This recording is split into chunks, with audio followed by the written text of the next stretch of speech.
Hello বন্ধুরা, আজকে আমি বানাবো টমেটো পোড়া। সবাই টমেটো পোড়া গ্যাসে পুড়িয়ে বানায়, আমি এমনি করে তাওয়াতে সেঁকে এর মধ্যে কাঁচা লঙ্কা, রসুন এগুলো সব দিয়ে দিয়েছি। দিয়ে এটাকে একটু টমেটোটাকে একটুখানি করে পাল্টে নেবো।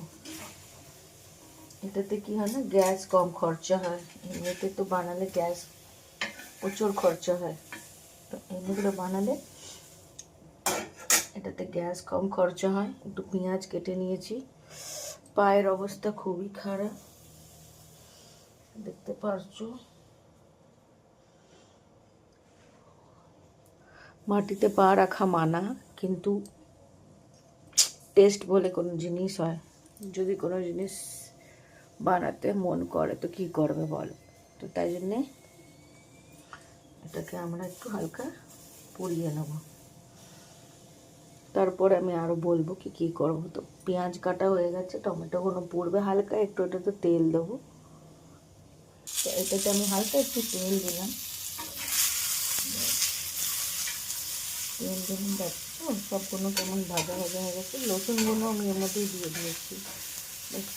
এটা একটু হালকা হালকা যেই হবে, এটাতে পেঁয়াজ দিয়ে একটা লাল লঙ্কা পুড়িয়ে মেখে নেব। এটা এমনি করেও খুব সুন্দর লাগে খেতে, একটু অন্য ধরনের লাগে টেস্টটা, কিন্তু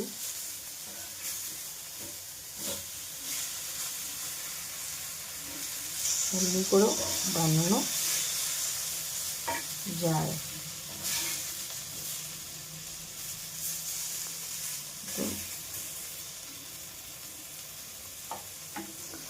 বাকিটা পরে দেখাচ্ছি, একটু মেখে চুখে।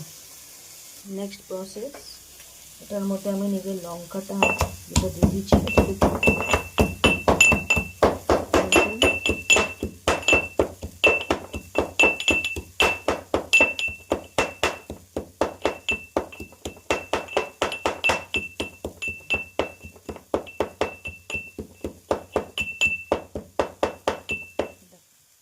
হয়ে গেছে। এটাকে আমি এর থেকে বার করে নিলাম। এই দেখো এই টাইপের এটা হলো একটা। এর মধ্যে আমি পেঁয়াজগুলো